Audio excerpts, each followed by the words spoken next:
আমরা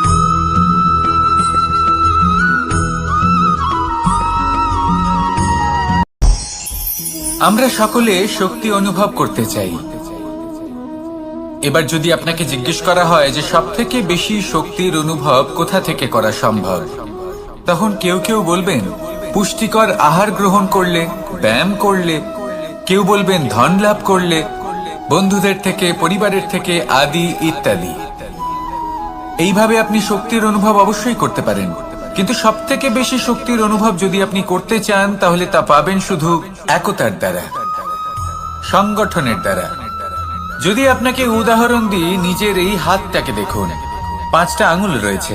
কোনো একটা বস্তুকে নিজের একটা আঙুল দ্বারা তুলে ধরার চেষ্টা করে দেখুন, বড়ই কষ্ট হবে। তখন আপনি বুঝতে পারবেন যখন এই 5টি আঙুল একত্রিত হয় তখন কোনো কাজ কতটা সহজ হতে পারে। এটাই হলো শক্তি, একতার। সব থেকে ভালো উদাহরণ যদি আপনাকে দিই তাহলে বাঁশি। এই বাঁশি থেকে অত্যন্ত মধুর সুর নির্গত হয় যা সবার মন প্রসন্ন করে দেয়। এই কথা সত্যি, কিন্তু এই বাঁশি আমি একটা বা দুটো আঙুল দিয়ে বাজাতে পারবো না। আমাকে প্রত্যেকটা আঙুল ব্যবহার করতেই হবে, তবেই এর থেকে মধুর সুর নির্গত হবে যা সকলকে প্রসন্ন করবে, ঠিক কিনা? ঠিক এইভাবেই যদি আপনি চান যে আপনার জীবনরূপী বাঁশি থেকেও মধুর সুর নির্গত হোক বা সবার মনকে প্রসন্ন করে তুলুক, তাহলে আপনাকেও জীবনে একতা নিয়ে আসতেই হবে।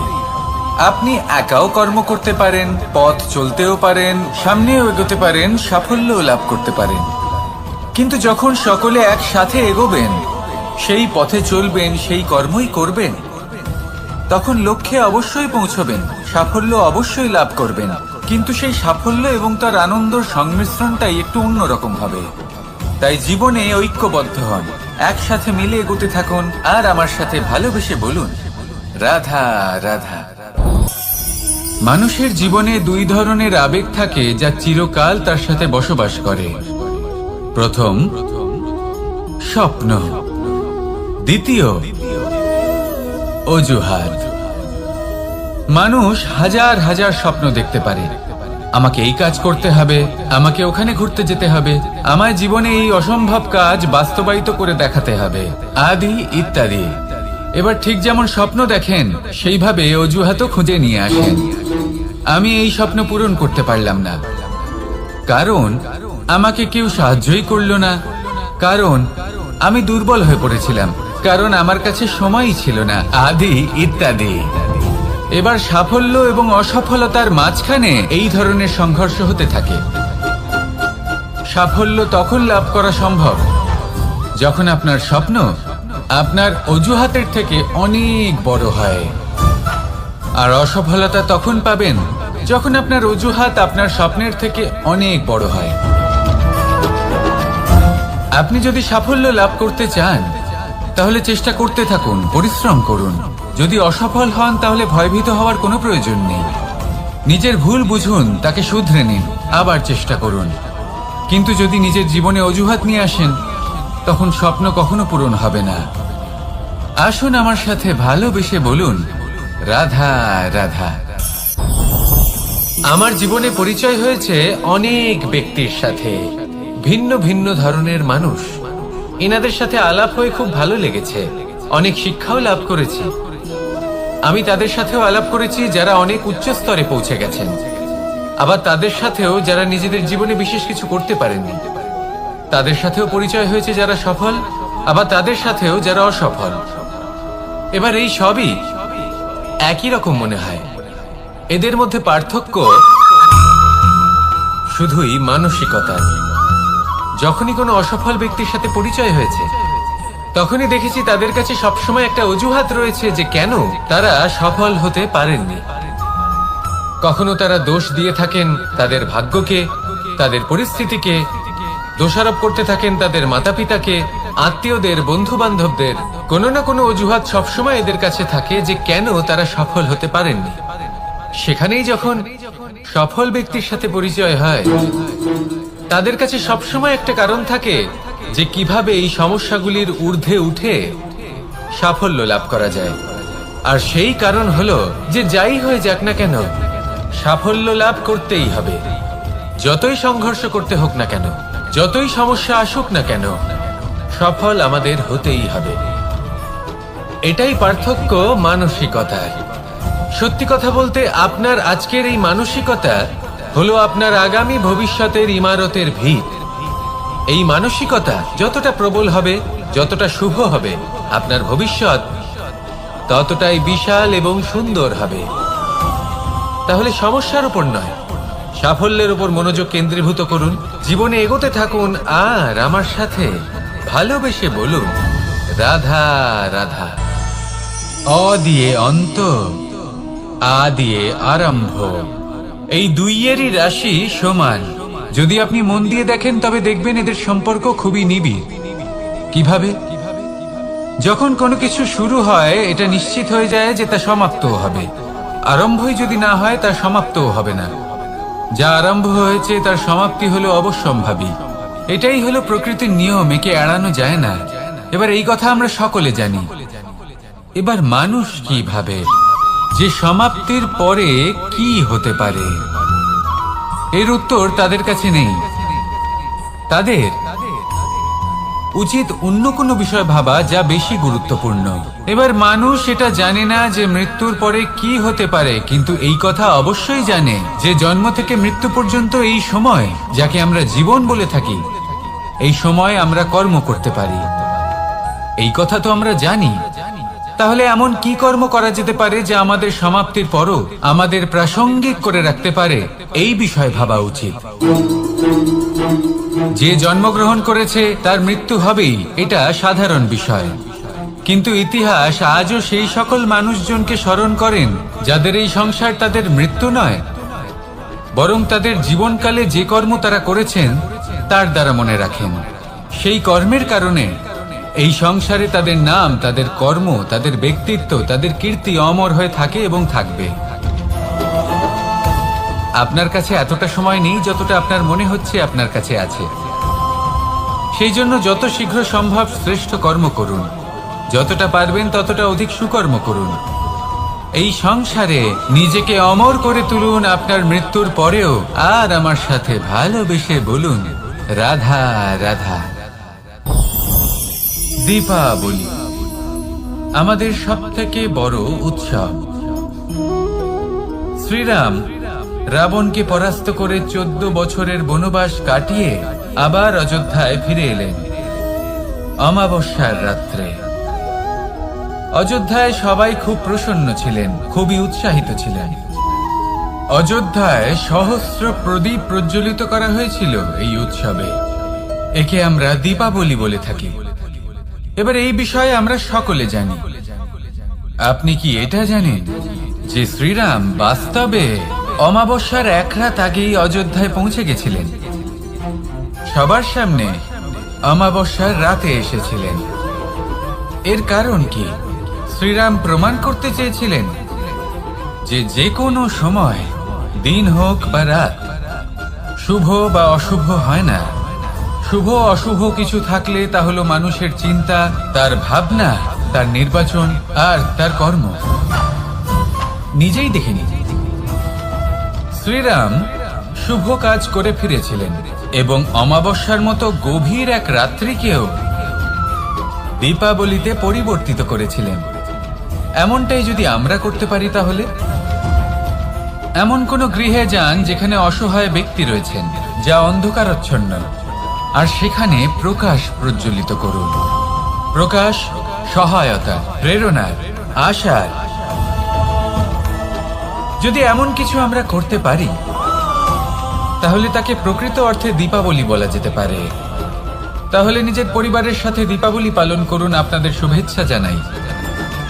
আসুন আর আমার সাথে ভালোবেসে বলুন, রাধা রাধা।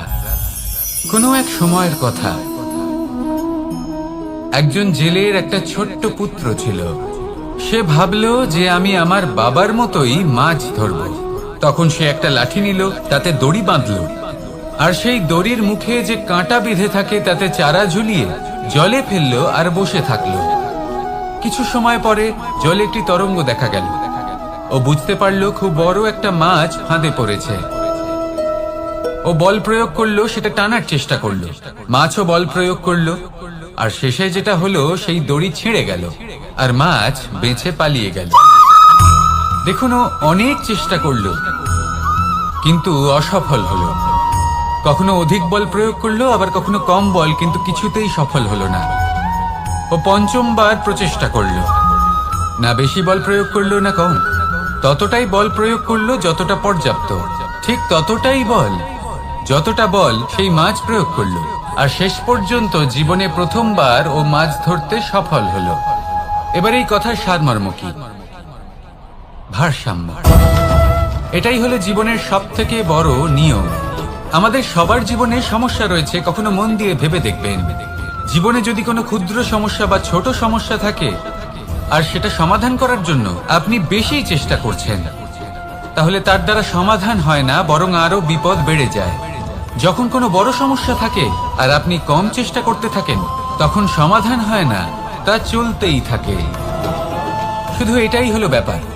জীবনের সমস্ত সমস্যার একটা ভারসাম্য বজায় রাখা, যদি এটা আপনি শিখে ফেলতে পারেন, জীবনটা আপনার হাতের মুঠোয় থাকবে।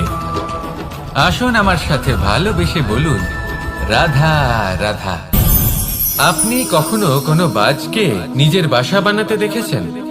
এই বাজ যখনই কোনো বাসা বানায়, তখন উঁচু গাছের ডালে বা কোনো পর্বতের শিখরে বাসা বানায়, অনেক উচ্চতায়।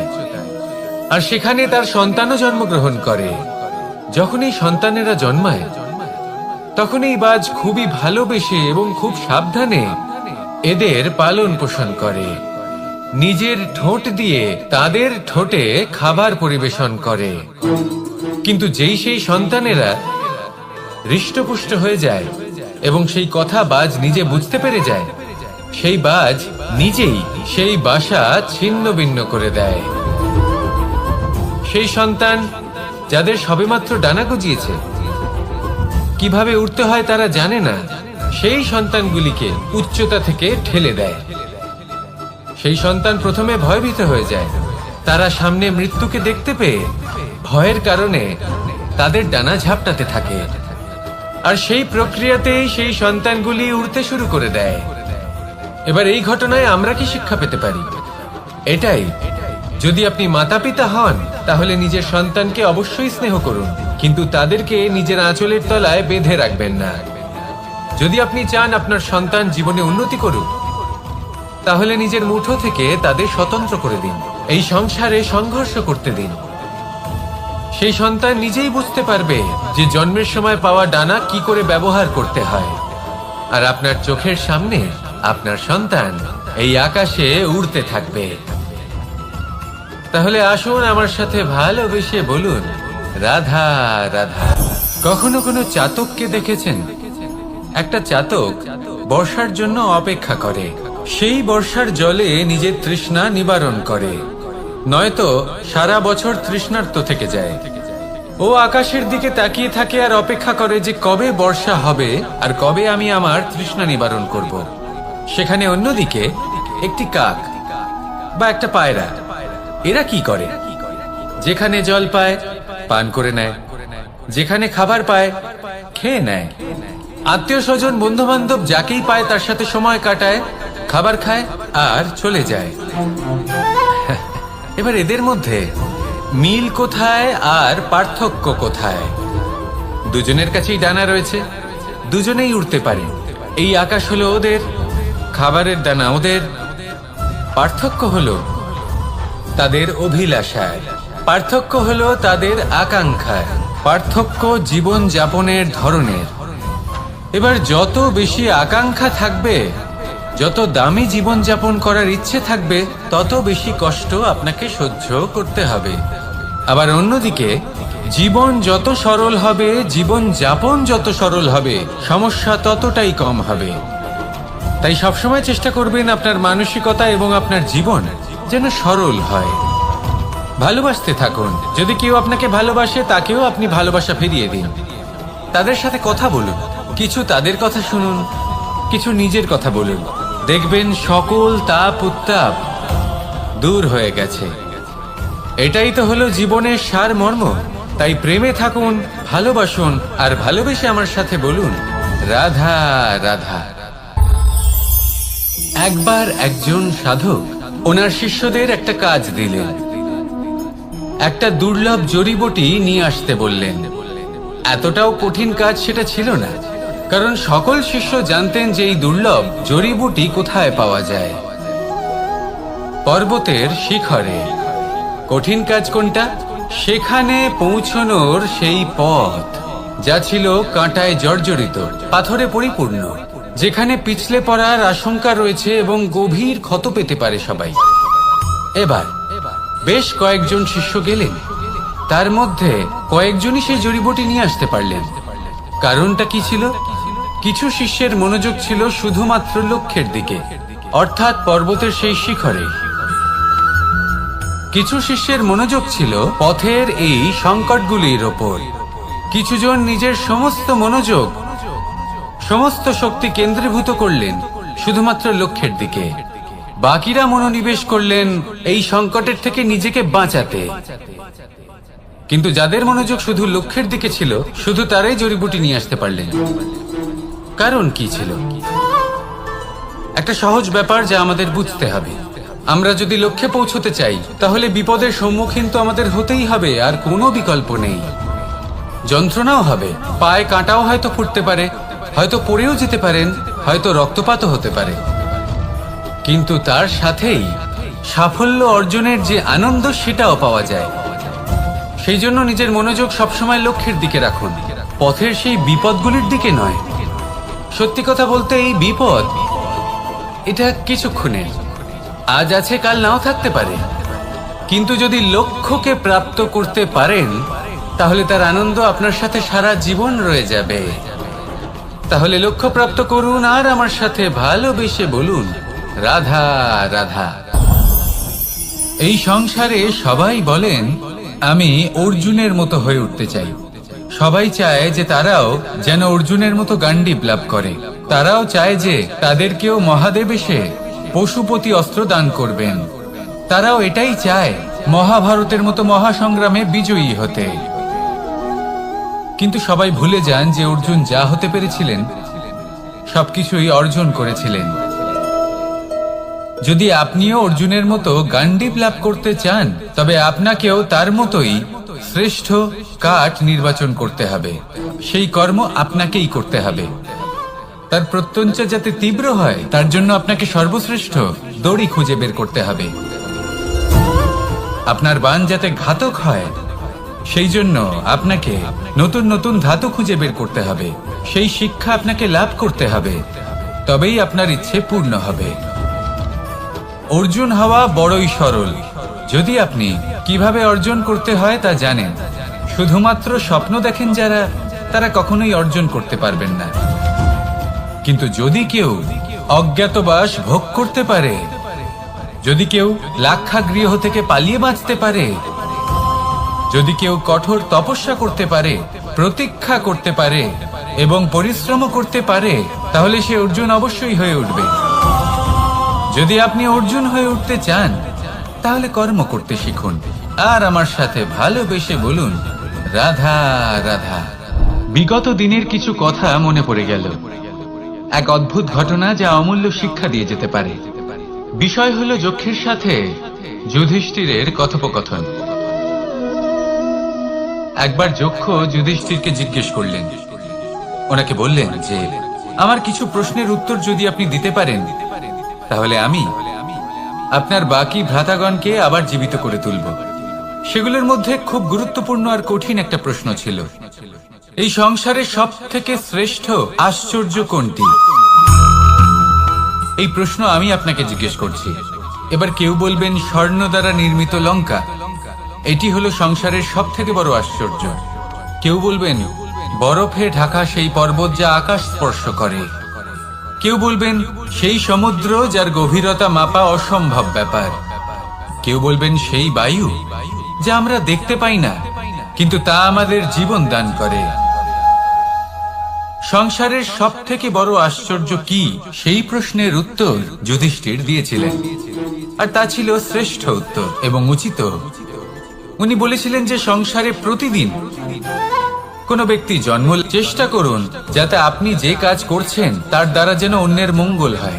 এই প্রচেষ্টাই আপনার জীবনকে প্রসন্নতা আর প্রেম দ্বারা ভরিয়ে তুলবে। এই মন সুপ্রসন্ন হয়ে বলবে, রাধা রাধা।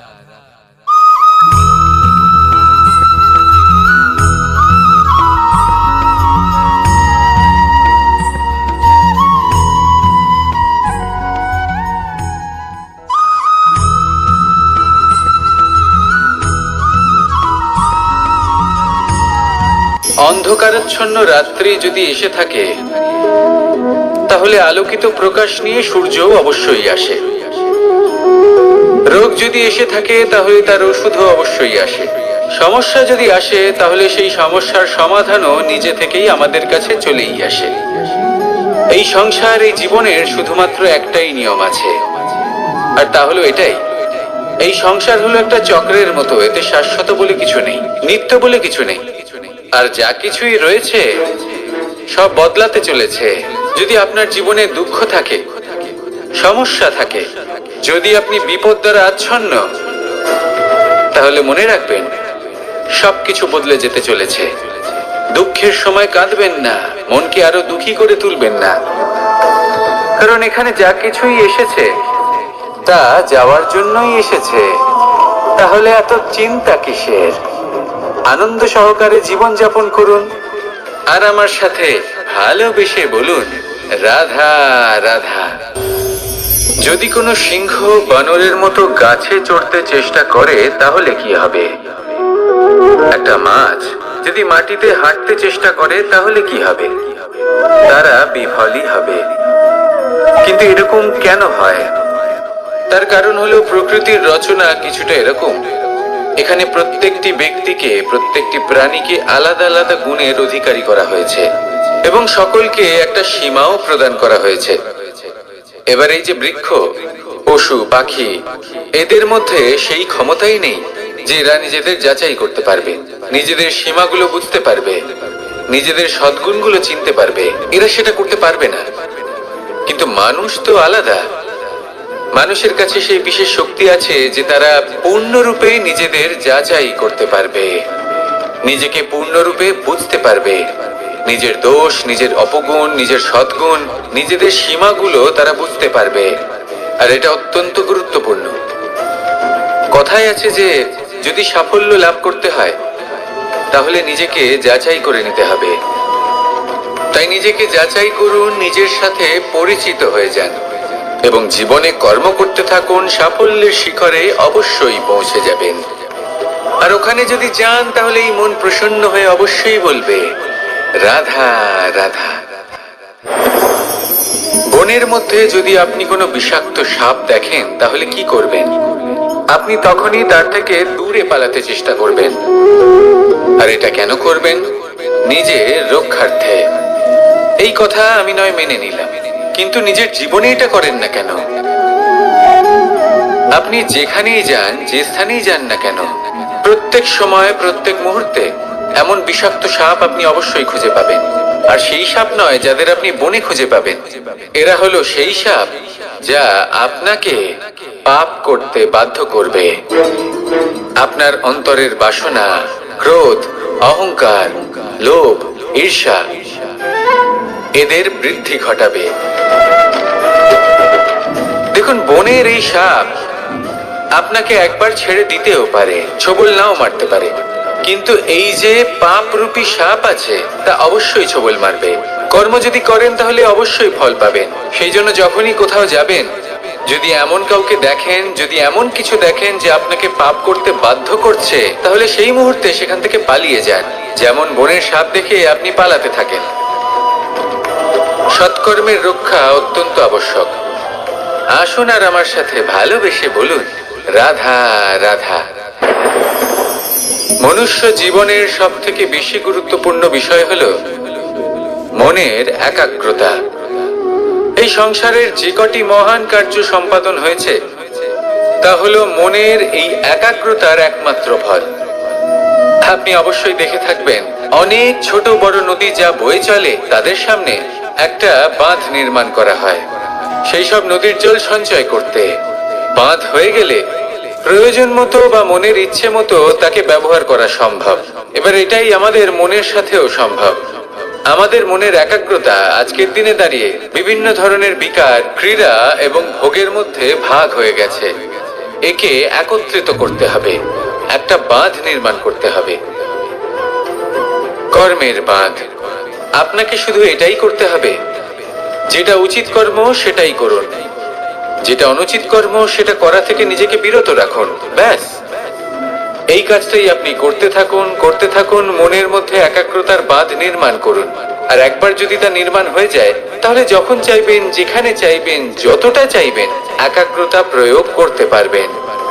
আর একবার যদি আপনি এটা শিখে যান, তাহলে এই সংসারকে বদলে ফেলার মতো কাজ আপনি করতে পারবেন, সমাজকে শোধরাবার মতো কাজ করতে পারবেন। তাহলে এই মনকে একাগ্র করুন আর আমার সাথে ভালোবেসে বলুন, রাধা রাধা। আমরা সবাই ফল খাই, কিন্তু আমাদের সেই ফলই প্রিয় হয় যে পরিপক্ক হয়ে ওঠে, যেটা নম্র হয়, আর যে ফল অনেক বেশি মিষ্টি আর সুস্বাদু হয়ে থাকে, যাদের রঙে বাহার দেখা যায়। সেইভাবে জীবনে আমরা নানান মানুষের সাথে পরিচিত হই, কিন্তু সেই মানুষই আমাদের মন ছুঁয়ে যায় যারা বিনম্র স্বভাবের, যাদের বাণী খুব মধুর, যাদের অন্তরে আত্মবিশ্বাসের একটা তেজ, একটা রং দেখা যায়। এবার এমন ব্যক্তি আমরা কি করে হব? ঠিক সেইভাবেই যেমন একটা ফল রোদ, বর্ষা, শীত, বায়ু এই সকল সংকটময় পরিস্থিতির সম্মুখীন হয়ে পরিপক্ক হয়ে ওঠে, সেইভাবেই মানুষ সংকটময় পরিস্থিতির সম্মুখীন হয়ে পরিপক্ক হয়ে ওঠেন। যদি এই সংকটের সম্মুখীন হন, তাহলে অভিজ্ঞ হবেন, আর এই অভিজ্ঞতাই শিক্ষা দিয়ে যাবে। এই অভিজ্ঞতা আমাদের শিখিয়ে দেয় যে আমাদের বিনম্র থাকতে হবে। অহংকার করে কোনো লাভ নেই। মধুর বাণীর যে কি মূল্য তা আমরা শিখতে পারি। এই অভিজ্ঞতাই আমাদের বুঝিয়ে দেয় যে উচিত অনুচিত কোনটা, আমাদের দৃষ্টিভঙ্গি তৈরি করে, আর এই দৃষ্টিভঙ্গি দ্বারা আত্মবিশ্বাস জাগ্রত হয়। সেই জন্য জীবনে কখনো বিপদ থেকে দূরে পালাবেন না, সেগুলোর সম্মুখীন হন, অভিজ্ঞতা লাভ করুন, তার থেকে শিক্ষা লাভ করুন, এইভাবেই পরিপক্ক হবেন। আসুন আমার সাথে ভালোবেসে বলুন, রাধা রাধা। ধন সঞ্চয় করা সম্ভব, আর সেই জন্য ধন সব থেকে বেশি মূল্যবান সম্পত্তি নয়। এবার আপনি বলবেন, এ আমি কি বলছি? এই ধন খুব মূল্যবান, আমরা সকলে অর্জন করতে ব্যস্ত। সেটা এই কারণে, কারণ আপনারা জানেন না এই সংসারের সব থেকে বেশি মূল্যবান সম্পত্তি কি। এ হলো সেই সম্পত্তি যা কখনো সঞ্চয় করা সম্ভব নয়।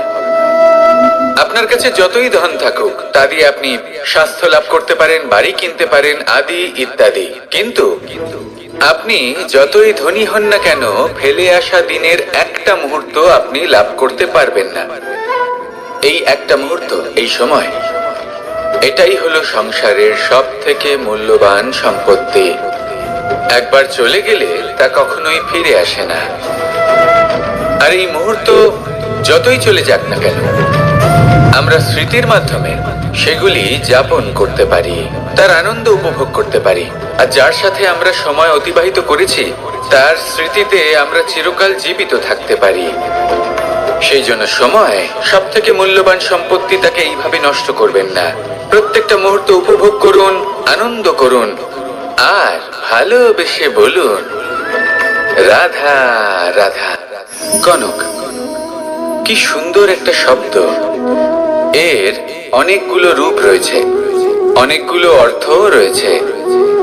প্রথম অর্থ হলো স্বর্ণ, অর্থাৎ সম্পত্তি। দ্বিতীয় অর্থ ধুতুরা, অর্থাৎ গাছের ছোট একটা বীজ, যা কিনা অত্যন্ত শক্তিশালী হয়। যদি বেশি মাত্রায় এর প্রয়োগ করা হয়, তাহলে এটা বিষময় হয়ে উঠতে পারে। এই হলো সেই ধুতুরা, যার প্রয়োগ মহাদেবের পুজোতে করা হয়। এবার প্রশ্ন হলো এটাই যে এই স্বর্ণ এবং এই ধুতুরার মধ্যে মিল কি রয়েছে। মিল হলো এটাই যে এই দুটোই মানুষকে মত্ত করে তোলে। ধুতুরা মানুষকে তখন মত্ত করে যখন তাকে সেবন করা হয়, কিন্তু স্বর্ণ, ধন, সম্পত্তি, মানুষ সেটা যতটাই অর্জন করে নেয় সেটাই যথেষ্ট। এই স্বর্ণ মানুষের ভাবনা চিন্তা করার ক্ষমতাকে বশ করে ফেলে। মানুষ সম্পত্তির লোভে মত্ত হয়ে ওঠে, কারণ যে যত চমৎকারী, যতটা অমূল্য হয়, তাকে সামলানো কিন্তু ততটাই কঠিন, তাই না? তাই মনে রাখবেন, ধন, স্বর্ণ, সম্পত্তি এগুলো ধুতুরার থেকেও অনেক বেশি বিষাক্ত হতে পারে। তাই এর ওপর আত্মসংযমের একটা কবচ পরিয়ে রাখবেন এবং বিবেকের শক্তির সাথে এগুলো প্রয়োগ করুন, তবেই কল্যাণ হবে। আসুন আমার সাথে ভালোবেসে বলুন, রাধা রাধা। মানুষের জীবনে 3টি গুণ অত্যন্ত প্রয়োজনীয়: শ্রদ্ধা, বিনম্রতা, যোগ্যতা। যদি জ্ঞান লাভ করতে চান তাহলে শ্রদ্ধার প্রয়োজন, যদি মান লাভ করতে চান তাহলে স্বভাবে বিনম্র হওয়া প্রয়োজন, আর যদি মনোবাঞ্ছিত স্থান লাভ করতে চান তাহলে যোগ্যতার প্রয়োজন। বিষয়টা সহজ। শ্রদ্ধা আপনাকে জ্ঞান দেবে, নম্রতা আপনাকে মান, আর যোগ্যতা উচিত স্থান দেবে। কিন্তু যদি আপনি এই 3টি গুণ সম্মিলিত করেন তাহলে এমন কিছু লাভ করবেন যা এই সব কিছুর থেকে অনেক ঊর্ধ্বে। সম্মান। আর এ হলো সেই সম্মান যা প্রত্যেক মানুষের নিজের জীবনে লাভ করতে চেষ্টা করা উচিত, কারণ এই হলো সেই সম্মান যার কারণে আপনি চলে যাওয়ার পরেও এই সংসার আপনাকে ভালোবাসবে আর মনে রাখবে। আসুন আমার সাথে ভালোবেসে বলুন, রাধা রাধা। জীবনে গতি অত্যন্ত গুরুত্বপূর্ণ, মতিও হলো গুরুত্বপূর্ণ, এবং তার থেকেও বেশি গুরুত্বপূর্ণ হলো সঙ্গতি। একটা জলের ফোঁটা, তার মধ্যে গতি থাকে, প্রকৃতির মধ্যে তা লাভ করার ইচ্ছে নিহিত থাকে, কিন্তু এই যে সঙ্গতি তা নির্ধারিত করে যে এই জলের ফোঁটা ঝিনুকের মুখে পড়ে মুক্ততে পরিণত হবে নাকি বিষাক্ত সাপের মুখে পড়ে বিষে পরিণত হবে। এবার দেখুন, এই জঞ্জাল স্বর্ণকারের দোকানের সামনেও থাকে এবং জঞ্জাল একজন ব্যবসাদারের দোকানেও থাকে, কিন্তু জঞ্জাল যা স্বর্ণকারের দোকানে থাকে তা ব্যবসাদারের দোকানের জঞ্জালের থেকে অনেক বেশি মূল্যবান, কারণ তার মধ্যে সোনার কণার সঙ্গতি থাকে। সেই জন্য জীবনে সঙ্গতির উপর বিশেষ গুরুত্ব দেবেন। যেমন সঙ্গতি তেমনই আপনি হবেন। আসুন আমার সাথে ভালোবেসে বলুন, রাধা রাধা। প্রত্যেক প্রাণী ভালোভাবে জীবন যাপন করতে চান, এটা তাদের স্বভাবে আছে এবং ভাবাটা অনুচিত নয়। কিন্তু একটা ভালো জীবনের গুরুত্বপূর্ণ অংশ কোনটা? বসবাসের স্থান, সেই স্থান যেখানে আমরা জীবন অতিবাহিত করি। এবার মানুষ ভাবতে পারেন যে একটা ভালো বাসস্থানের অর্থ কি? সেই স্থান যেখানে সহজে জল পাওয়া যায়, যেখানে শুদ্ধ বায়ু পাওয়া যায়, যেখানে আনাজ উৎপন্ন হয়। এটা জীবনযাপনের জন্য পর্যাপ্ত বটে, কিন্তু ভালো জীবনযাপনের জন্য আরো একটা কথা আপনাকে বুঝতে হবে। সাধু, জ্ঞানী, পণ্ডিত ব্যক্তি, এই সকল মহাপুরুষ, এনাদের যে বাসস্থান তা অত্যন্ত বিশেষ হয়। এখানে এক ধরনের বিশেষ ইতিবাচক শক্তি থাকে, এমন একটা স্থান যেখানে দেবতারাও বিচরণ করেন। জীবন আমরা সবাই যাপন করি, কিন্তু জীবনের উদ্দেশ্য শুধুমাত্র জীবন যাপন করা নয়। জীবনের উদ্দেশ্য হলো মুক্তি লাভ করা।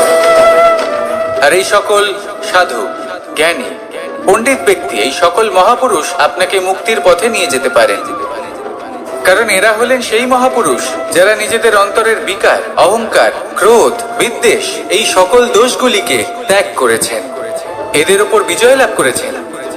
এমনই একজন ব্যক্তি আপনাকে মুক্তির পথে নিয়ে যেতে পারে।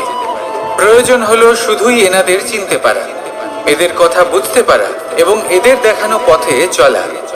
যদি আপনি এটা করতে পারেন তাহলে এই মন প্রফুল্ল হয়ে বলবে, রাধা রাধা। আমি এখানে একা এই বনে বসে আছি, বাঁশি বাজাচ্ছি। কার জন্য?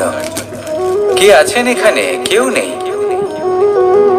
আমার প্রজা, আমার রাজ্য, আমার পরিবার আমার থেকে অনেক দূরে আছেন। আমি এখানে একা এই বনে বসে এই আকাশের এই রঙের, গাছের এই সব ফলের, মাটির সুবাসের আনন্দ উপভোগ করছি।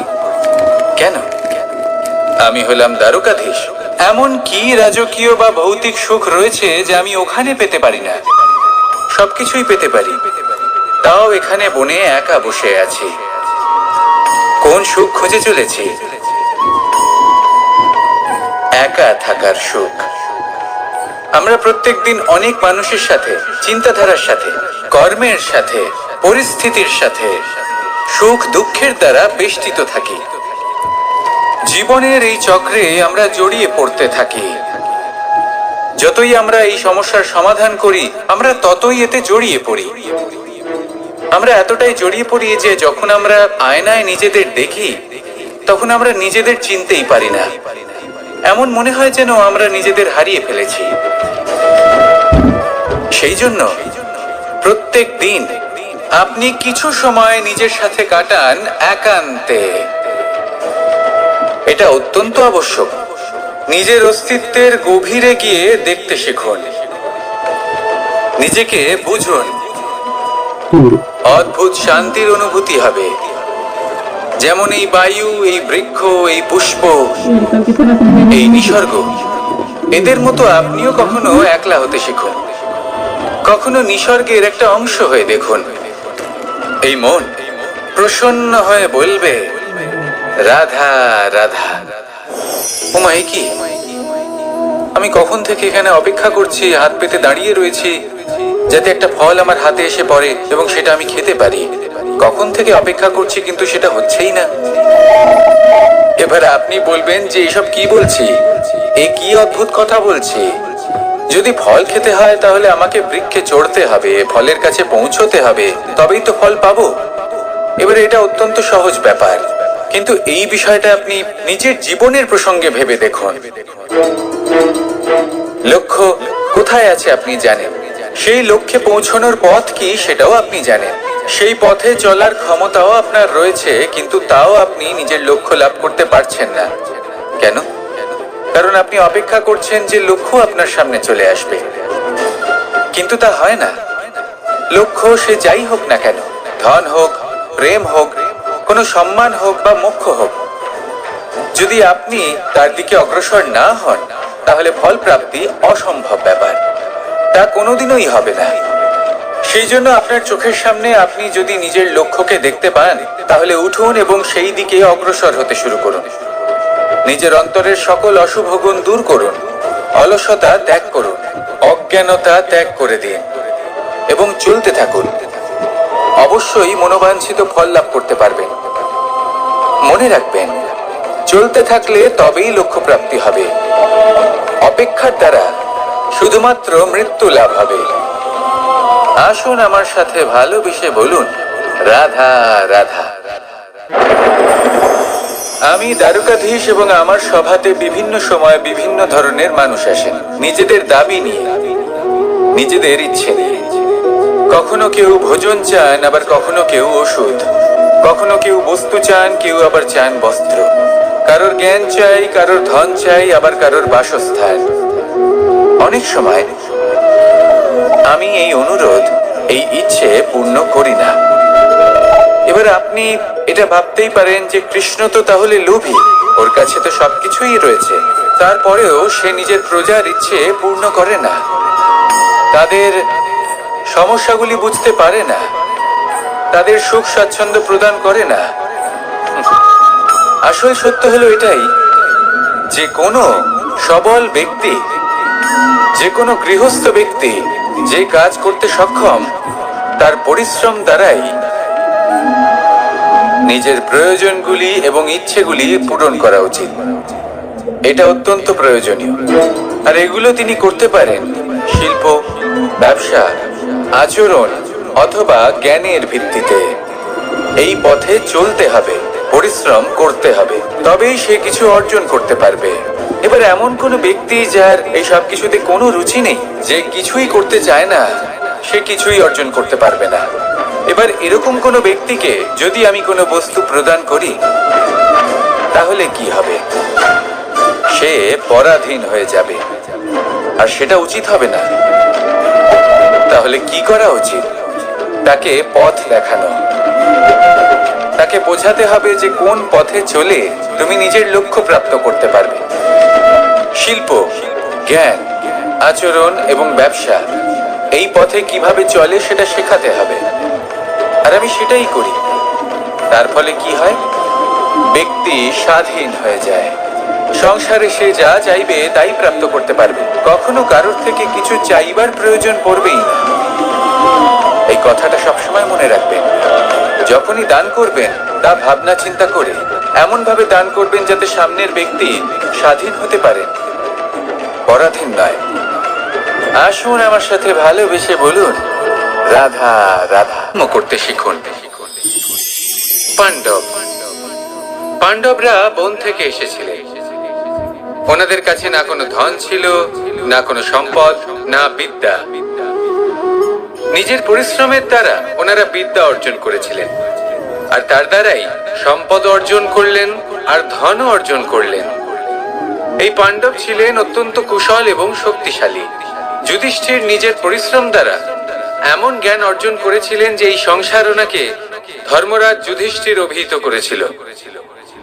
দেখতে গেলে পাণ্ডবদের কাছে সবকিছুই ছিল, কিন্তু যখন বিষয় এলো আরো ধন লাভ করার, তখন যুধিষ্ঠির, যিনি পাণ্ডবদের মধ্যে জ্যেষ্ঠ, তিনি সকল পাণ্ডবদের সাথে দ্যুতক্রীড়ায় অংশগ্রহণ করে ফেললেন।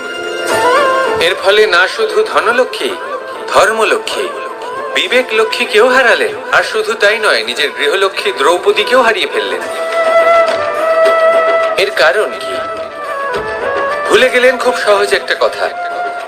এই সংসারে সম্মান এবং সাফল্য দুটোই পরিশ্রমের দ্বারা লাভ করতে হয়, কিন্তু দ্যুতক্রীড়ার এই খেলা আমাদের ভাগ্যের উপর নির্ভরশীল। এই সংসারে দুটি পথ রয়েছে। একটা পথ যেখানে কর্ম এবং পরিশ্রমের দ্বারা আপনি নিজের পথ নিজেই রচনা করতে পারবেন, আর দ্বিতীয় পথ হলো যেখানে এই ভাগ্য এক মুহূর্তে আপনাকে শিখরেও পৌঁছে দিতে পারে, আবার ধূলিসাৎ করে দিতে পারে। আপনি কোন পথ বাছবেন সেই চয়ন আপনারই। আসুন আর আমার সাথে ভালোবেসে বলুন, রাধা রাধা। কোনো এক সময়ের ঘটনা এটা। মা এবং বাবা হাটে গিয়েছিলেন। তখন আমি আর দাদা গিয়েছিলাম গরু চড়াতে। আমরা বাড়ি ফিরে এলাম, আর মা সেই সময় একটা কাজ করতেন। যখনই হাটে যেতেন দরজা তালা বন্ধ করে যেতেন। উনি খুব ভালো করে জানতেন যে যদি ওনার এই মাখন চোর সঠিক সময় পৌঁছে যায় তাহলে এক ফোঁটাও মাখন ওনার অবশিষ্ট থাকবে না। এবার ঘটনা কিছুটা এরকম হলো যে মা আর বাবা মাঝে মাঝে হাটে যেতেন, তাই মাঝে মাঝেই দরজা তালা বন্ধ করতে হতো। যখন মা আর বাবা ফিরে এলেন তখন বাবা ভুলে গিয়েছিলেন যে এই চাবির গোছা থেকে ঠিক কোন চাবিটা দরজার তালা খোলার জন্য উপযোগী। উনি চেষ্টা করতে শুরু করে দিলেন। একটার পর একটা চাবি দিয়ে উনি চেষ্টা করতে থাকলেন, কিন্তু সেই দরজার তালা তো খুলতেই চাইছিল না। ওনার মাথা থেকে ঘাম পড়তে শুরু করলো। তখন মা বললেন যে তালা ভেঙে দেওয়া যাক। মা চলে গেলেন, আর বাবা বললেন না না দাঁড়াও, আর কিছু চাবি বাকি আছে, এটা হয়তো খুলতে পারবো। মা হাতুড়ি নিয়ে চলে এলেন সেই তালা ভাঙার জন্য, আর তখনই বাবা শেষ চাবিটা প্রয়োগ করলেন আর দরজার তালা খুলে গেল। যদি উনি চেষ্টা না করতেন তাহলে এই তালাটাও ভেঙে যেত আর চাবিটাও নষ্ট হয়ে যেত, ঠিক কিনা? এবার এই ঘটনাটা আমি দেখেছিলাম, আর আমার মনে হলো যে কখনো কখনো এই চাবির গোছার মধ্যে থেকে শেষ চাবিটাও কিন্তু জীবনের দরজা খুলে দিতে পারে। সেজন্য আপনি যদি জীবনে সাফল্য লাভ করতে চেষ্টা করেন, নিজের লক্ষ্যে পৌঁছতে চান, তাহলে হার মানবেন না। হয়তো দেখবেন আপনার পরবর্তী প্রচেষ্টা বা এই অন্তিম প্রচেষ্টা আপনাকে সাফল্যের পথে নিয়ে গেল। তাই নিরন্তর প্রচেষ্টা করতে থাকুন, জীবনে সাফল্য লাভ করুন। যজ্ঞের আগুনকে শুভ বলে মনে করা হয়, আর সেখানেই চিতার আগুনকে অশুভ মনে করা হয়। এমনটা কেন হয়? এখানে বিষয়টা হলো লক্ষ্য, বিচার এবং সঙ্গের। যখন আমরা যজ্ঞ করি তখন আমাদের লক্ষ্য কি হয়? পরিবেশকে আরো পবিত্র করে তোলা, ইতিবাচক করে তোলা। আমাদের লক্ষ্য শুভ হয়। তারপর পরে আসে বিচার। এই পরিস্থিতিতে সেই বিচার হলো অগ্নি। স্ফুলিঙ্গ থেকে তীব্র আকার ধারণ করে সমস্ত কাঠকে পুড়িয়ে দেয় এবং সুগন্ধ ছড়িয়ে দেয়। অর্থাৎ যদি আপনার লক্ষ্য শুভ হয় তাহলে তার নিজেই শুভ বিচারধারাকে আমন্ত্রণ জানায়। এই শুভ বিচার তখনই আসবে যখন আপনার সংকল্প শুভ হবে। অন্যদিকে হলো চিতার আগুন। এর লক্ষ্য কি? একটা দেহকে পরধামে পৌঁছে দেওয়া। সবার শেষে সবকিছু আপনার উপরে নির্ভরশীল যে আপনি কোনটা চয়ন করতে চান। আপনার লক্ষ্য যদি শুভ হয় তাহলে আপনার বিচার এবং সঙ্গতি আর তার পরিণাম সবই শুভ হবে। আসুন আর আমার সাথে ভালোবেসে বলুন, রাধা রাধা। এই সংসারের প্রত্যেক বস্তুর, প্রত্যেক পরিস্থিতির, প্রত্যেক আবেগের দুটি দিক আছে। এর মধ্যে পার্থক্য করা সম্ভব শুধুমাত্র দৃষ্টিভঙ্গির দ্বারা। যদি কোনো ব্যক্তি পর্বত শিখরে দাঁড়িয়ে থাকেন তাহলে উনি এটাই দেখতে পাবেন যে এই জলের ধারা সমুদ্রের দিকে বয়ে চলেছে। আরেক ব্যক্তি যিনি সমুদ্রের কাছে দাঁড়িয়ে আছেন তার এটাই মনে হবে যে এই জলের ধারা সমুদ্রের দিকে আসছে। এখানে বিষয়টা হলো দৃষ্টিভঙ্গির, আর এটাই সময়ের সাথেও হয়ে থাকে। অনেক সময় মানুষ চিন্তিত হয়ে পড়েন, ত্রস্ত হয়ে পড়েন যে তার কাছে হয়তো খুব কম সময় আছে, তাতে তিনি অনেক কিছুই করতে পারবেন না, আর একটু সময় থাকলে খুব ভালো হতো। তিনি এইভাবেও ভাবতে পারেন যে অল্প হলেও সময় বাকি তো রয়েছে, অর্থাৎ যা অবশিষ্ট আছে তাকে সংরক্ষণও করা সম্ভব, তাতে জীবন যাপনও করা সম্ভব। আর এটা নির্ভর করছে আপনার উপর। তাই দৃষ্টিভঙ্গি ইতিবাচক রাখুন। জীবনে দুই ধরনের আবেগ রয়েছে যার কোনো মূল্য নেই। আমার কথার অর্থ এটা নয় যে এদের কোনো গুরুত্ব নেই, গুরুত্ব যথেষ্টই রয়েছে, শুধু এদের জন্য আপনাকে কোনো মূল্য দিতে হয় না। প্রথম আবেগ হলো আনন্দ, প্রসন্নতা। এটা আপনি যে কোনো জায়গায় খুঁজে পেতে পারেন যদি আপনি খুঁজে পেতে চান। আপনি কোনো পুষ্পের সৌন্দর্য দেখে প্রসন্ন হতে পারেন। বায়ুর কারণে যখন একটি বৃক্ষ শিহরিত হয় সেটা দেখে আপনি প্রসন্ন হতে পারেন। একটা ছোট্ট শিশুর কলরব শুনেও আপনি প্রসন্ন হতে পারেন। একটা ক্রন্দনরত বালককে হাসিয়ে আপনি প্রসন্ন হতে পারেন। সবকিছু আপনার উপর নির্ভরশীল। সেখানে আরেকটি আবেগ হলো দুশ্চিন্তা। মানুষ বড়ই দুশ্চিন্তা করতে থাকে। আজ আমি এই কাজ করেছি, সেই বিষয়ে চিন্তা। আজ আমি এই কাজ করতে পারিনি, সেই বিষয়ে চিন্তা। কাল আমাকে এই কাজ করতে হবে, সেই নিয়ে চিন্তা। আমি কি সেই কাজটা করতে পারবো, সেই বিষয়েও দুশ্চিন্তা। চিন্তা সর্বত্র রয়েছে, যার জন্য মূল্য দিতে হয় না। যত চান আপনি একত্রিত করতে পারেন। একটা গুরুত্বপূর্ণ কথা মনে রাখবেন, প্রসন্নতা জীবনের একটা নতুন সূত্রপাত। সেখানে দুশ্চিন্তা হলো জীবনের চিতার সময়। এবার এই দুটি আবেগ হলো মূল্যহীন, দুটোই আপনার সামনে আছে। কোনটা চয়ন করবেন আপনি, দুশ্চিন্তা নাকি প্রসন্নতা? সিদ্ধান্ত আপনারই। আসুন আর আমার সাথে ভালোবেসে বলুন, রাধা রাধা। ধন, সম্পত্তি, এগুলো আসলে কি? এগুলো শুধু সেই মূল্য যার দ্বারা আমরা কোনো কিছু অর্জন করতে পারি। এবার এই ধনের দ্বারা এই সংসারে অনেক কিছু লাভ করা সম্ভব, কিন্তু সেই সব কিছুই শুধুমাত্র ভৌতিক বস্তুই হবে, ভৌতিক সামগ্রী, ভৌতিক সুবিধা। অর্থাৎ আপনার কাছে যতই ধন থাকুক তা আপনাকে শান্তির ঘুম এনে দিতে পারবে না, আপনাকে জীবনের বাস্তব সুখের অনুভূতি লাভ করাতে পারবে না, কারণ এগুলো ভৌতিক ধন। এই ভৌতিক বস্তুই অর্জন করাতে সক্ষম। বাস্তবিক ধন কি? যদি এই প্রশ্ন আপনার মনে আসে তাহলে তার উত্তর আমি আপনাকে দেব একটা উদাহরণের মাধ্যমে। কখনো আপনি শুনে থাকবেন যে একজন পিতা আজীবন অনিষ্ট করেন, অনর্থ করেন, খারাপ কাজ করেন শুধু ধন অর্জনের জন্য। তিনি ভাবেন যে আমি ধন অর্জন করব আর নিজের সন্তানকে একটা উজ্জ্বল ভবিষ্যৎ প্রদান করব, একটা সুখ স্বাচ্ছন্দ্যময় জীবন দান করব। এবার সন্তান যখন জন্ম লাভ করে তখন সে ভাগ্যের জোরে সেই ধন ভোগ করে। যেরকম সে পায় সেরকমই তার ব্যবহার সে করে।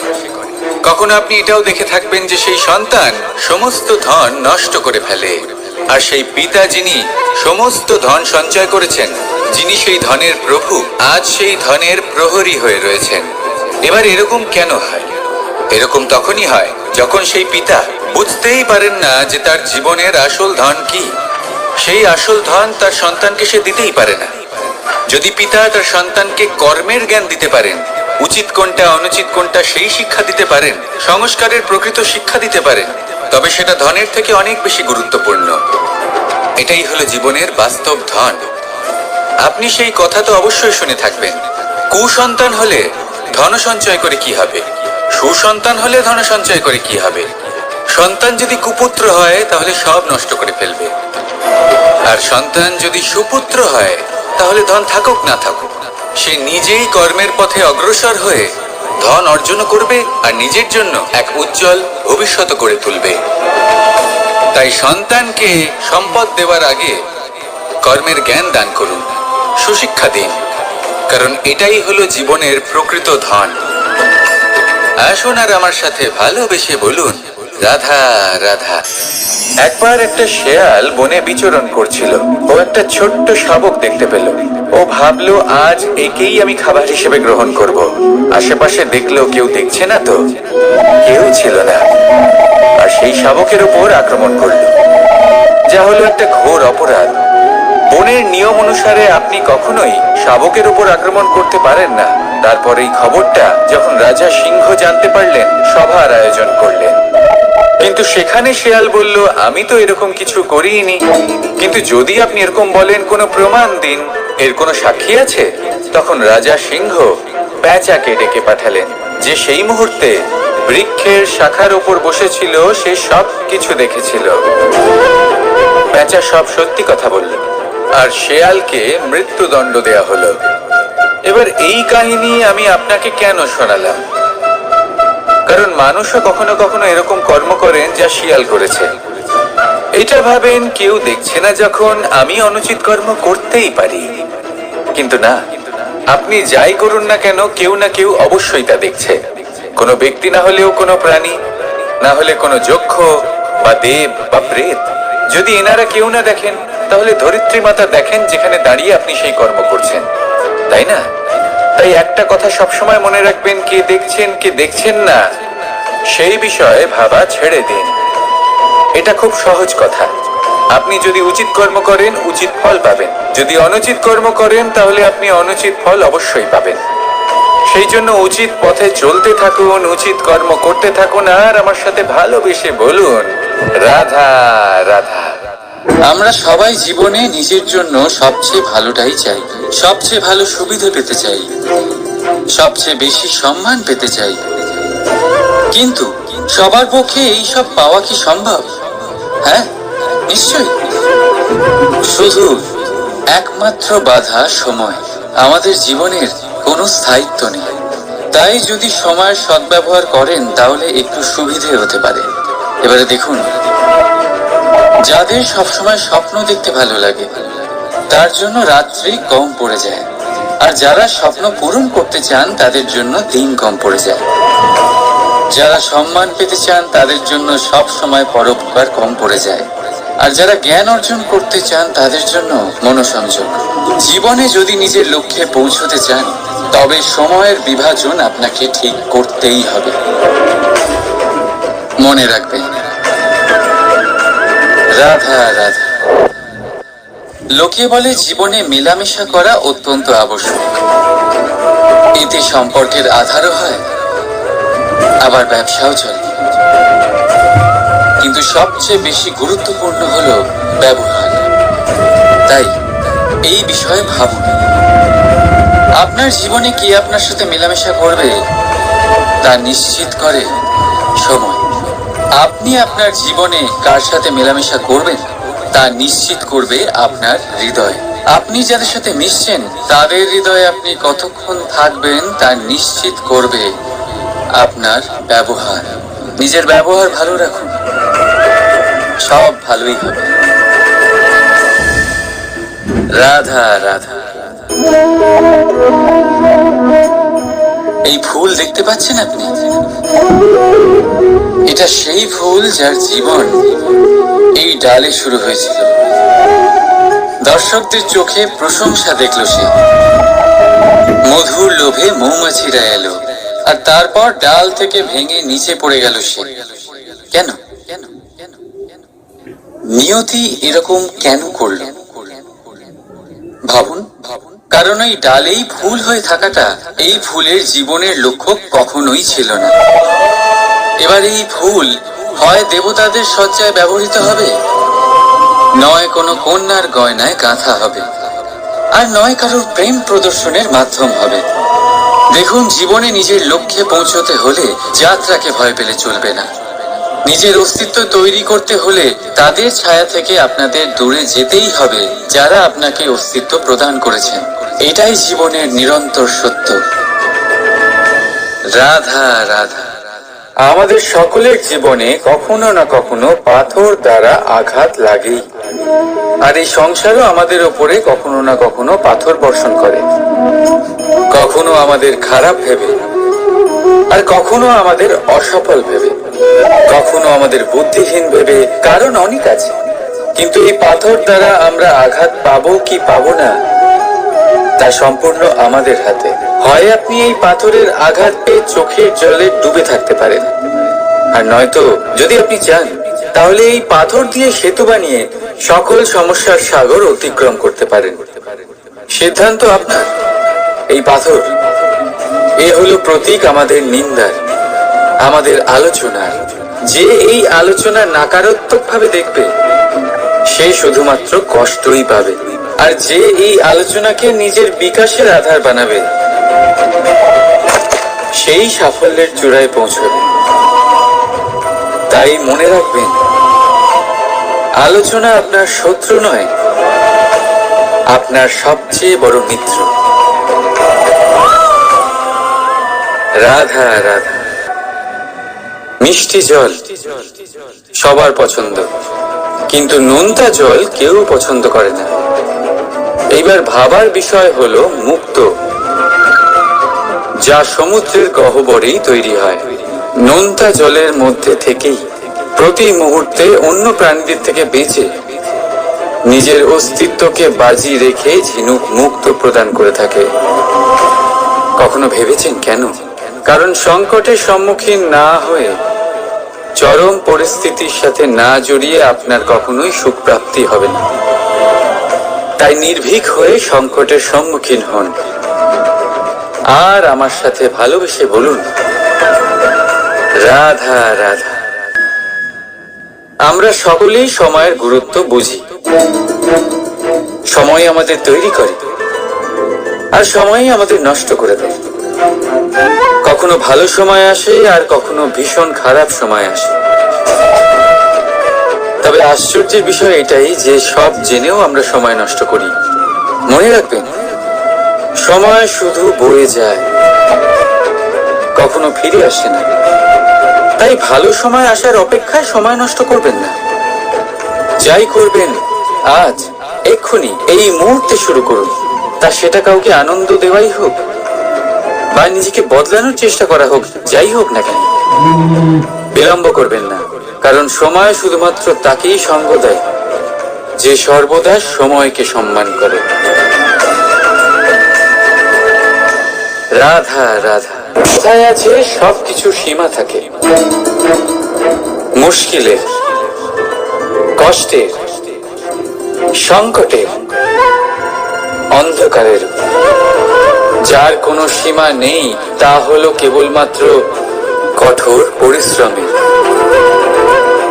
আপনি নিশ্চয়ই দেখেছেন, রাত্রি যতই অন্ধকারময় হোক, তারারা পরিশ্রম করে তার সাথে লড়তে থাকে, আর অবশেষে সকাল হয়েই যায়। ঝড়ে পাখিদের বাসা ছিন্ন বিচ্ছিন্ন হয়ে যায়, কিন্তু পাখিরা নিজের পরিশ্রম দ্বারা তা আবার বানিয়ে নেয়। কারণ যা সীমিত তাকে অসীমের কাছে হারতে হয়, আর পরিশ্রম অসীম। রাধা রাধা। প্রবাহিত নদী কত সুন্দর হয়, বলিষ্ঠ হয়, যেদিক দিয়ে বয়ে যায় সেখানে এক নতুন জীবন প্রদান করে, ধরণীকে উর্বর করে, আকাল দূরে রাখে। আর হয়তো এই জন্যই নদীকে মায়ের মতো পুজো করা হয়। কিন্তু আপনি কি কখনো ভেবে দেখেছেন যে নদীর জন্ম কি করে হয়? এ কি শুরু থেকেই এমন বিশাল আর খরস্রোতা হয়? না, বৃষ্টির ছোট ছোট ফোঁটা একসাথে সম্মিলিত হয়ে এক সূক্ষ্ম ধারা তৈরি করে।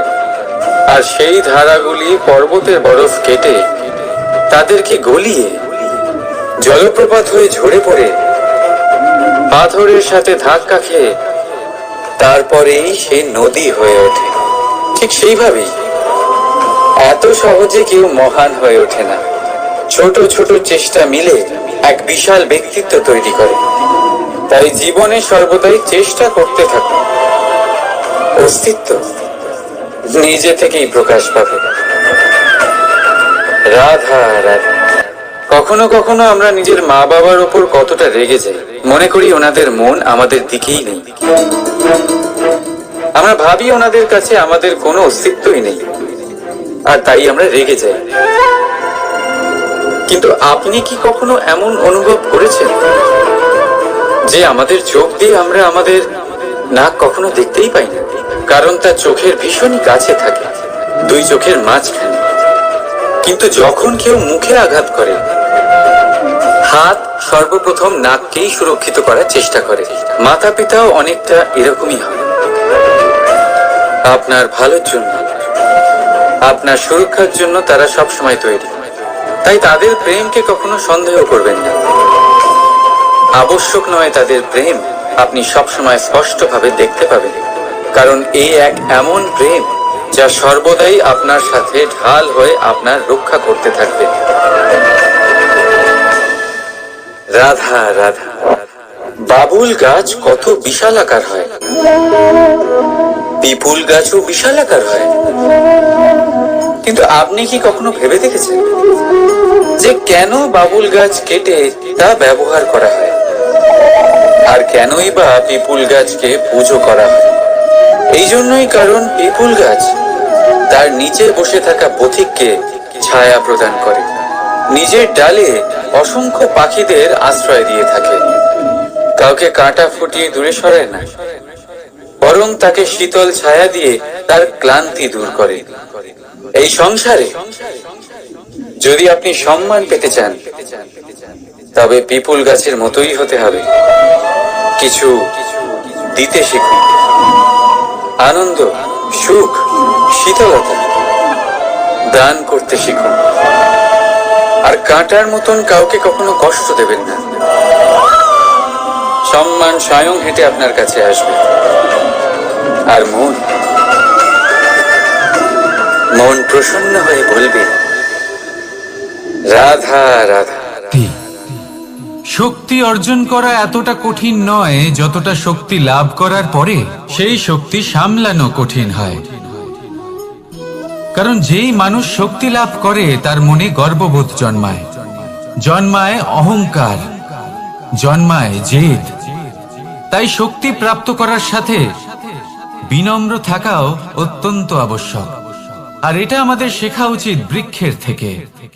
বৃক্ষ যা আমাদের ফল দেয়, বৃক্ষ যা যত ফল দেয় ততটাই ঝুঁকে যায়। আমরা পাথর মারি ওই বৃক্ষের থেকে ফল প্রাপ্ত করার জন্য। সেই পাথরের মার সহ্য করেও বৃক্ষ আমাদের ফল দেয়। কোনো গর্ববোধ নেই, কোনো অহংকার বোধ নেই। আর সেই জন্য এই বৃক্ষের পুজো করা হয়।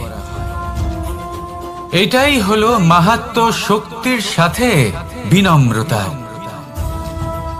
যদি এই শক্তি সৃজন করে থাকে, সাহায্য করে থাকে, সম্বল হয়ে থাকে, তবেই সেই শক্তি উপযুক্ত। আর নয়তো সেই শক্তি একদিন আপনাকে আসক্ত অবশ্যই করবে। তাহলে শক্তি অবশ্যই অর্জন করুন, কিন্তু তার সাথে সেই শক্তি সামলানোর মতো বিবেকও আপনাকে অবশ্যই জাগ্রত করতে হবে। তাহলে আসুন আমার সাথে ভালোবেসে বলুন, রাধা রাধা।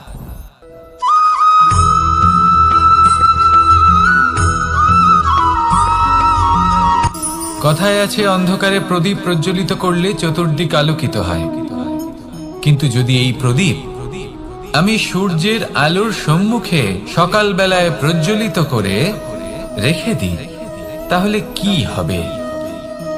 আপনি বলবেন যে এটা করে তো কোনো লাভই হলো না। সূর্যের প্রকাশের সামনে এই প্রদীপ আসলে কিছুই নয়। এবার এই চিন্তা ভাবনা প্রত্যেক দিন করতে হবে, আর একটা অমূল্য শিক্ষা পেতে হবে। মনে করুন যে আপনি মহাপুরুষের সামনে বসে আছেন, কোনো মহাজ্ঞানীর সামনে, তাহলে সেই ব্যক্তির সামনে নিজের জ্ঞানের প্রদীপ প্রজ্বলিত করবেন না,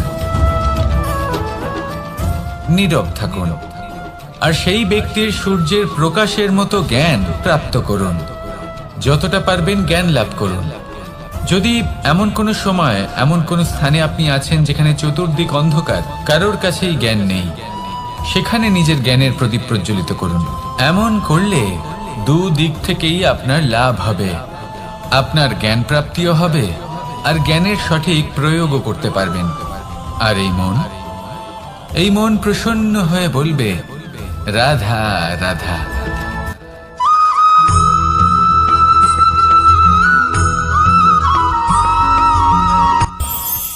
এই সংসারে আমরা প্রকাশ কোথা থেকে পাই? এর উত্তর বড়ই সরল। ভোরে যখন সূর্যোদয় হয় তখন প্রকাশের কিরণ আমাদের ঘরে এসে পৌঁছয়। এইভাবেই আমরা প্রকাশ লাভ করি। এবার এই প্রকাশের আলোতেই আমরা সারাদিনের কাজ সম্পন্ন করি। সন্ধে হয়ে যায়, সূর্যাস্তও হয়ে যায়, আর আমাদের ঘর যাতে অন্ধকার না হয় তার জন্য আমরা একটা প্রদীপ প্রজ্বলিত করি। এটাই ঘটে আমাদের জীবনেও। এবার প্রবাহমান আয়ুর সাথে আমরা আমাদের অন্তরে যদি একটা প্রদীপ প্রজ্বলিত করে নিই, তাহলে বিষয়টাই অন্যরকম হবে। এবার আপনি বলবেন, কোন প্রকাশের কথা বলছি যা আমাদের অন্তরে জাগ্রত করা সম্ভব? আমাদের আত্মার মাঝে প্রেমের প্রকাশ জাগ্রত করার কথা বলছি। কারণ আমাদের এই জীবন এও হলো দিনের আলোর মতো। আজ প্রকাশ আছে, কিন্তু কোনোদিন অবশ্যই অস্ত হবে। কিন্তু অস্ত হবার আগে যদি আমরা আমাদের আত্মার মাঝে প্রেমের এই প্রকাশ উজ্জ্বলিত করে নিই, তাহলে আমাদের সন্ধ্যাকালও আমরা আনন্দে এবং প্রেমে যাপন করব।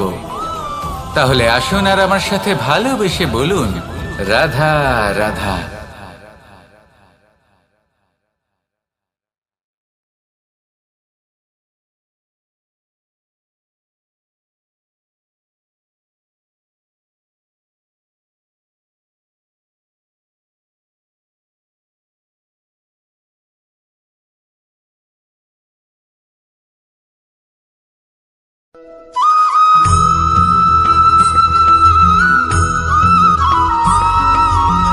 কথায় আছে যে এমন কোনো অক্ষর নেই যার দ্বারা কোনো মন্ত্র হয় না। এমন কোনো বনস্পতি নেই যা নিজেই একটা ঔষধি নয়। পৃথিবীর এমন কোনো ব্যক্তি নেই যার মধ্যে কোনো যোগ্যতা থাকে না। শুধু প্রয়োজন হলো যে ব্যক্তিকে আমরা খুঁজে চলেছি তাকে সঠিকভাবে চিনে নেওয়া। যদি তার যোগ্যতা, তার বিশেষত্ব আমরা বুঝতেই না পারি, তাহলে আর লাভ কি রইল?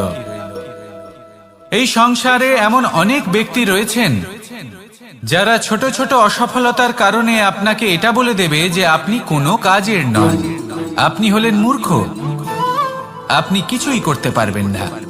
এইসব কথায় কখনোই বিশ্বাস করবেন না, কারণ আপনি এবং প্রত্যেকটি জীব এই পরমাত্মা এবং এই প্রকৃতির সৃষ্টি, যা অত্যন্ত বিশেষ। যদি আপনাকে উদাহরণ দিই, তাহলে একদিকে আছে তরোয়াল, একটা বড় লম্বা তরোয়াল, যার দ্বারা যুদ্ধ করা যায়, জয়লাভ করা যায়। আর অন্যদিকে রয়েছে একটা ছোট্ট সূচ, কিন্তু যে কাজ একটা ছোট্ট সূচ করতে পারে তা একটা তরোয়াল দ্বারা সম্ভব নয়। এর অর্থ হলো এটাই যে প্রত্যেকটা রচনা অত্যন্ত অমূল্য এবং অত্যন্ত বিশেষ হয়। তাহলে বিশ্বাস রাখুন যে আপনি অত্যন্ত বিশেষ একজন, আর প্রেমের সাথে বলুন, রাধা রাধা।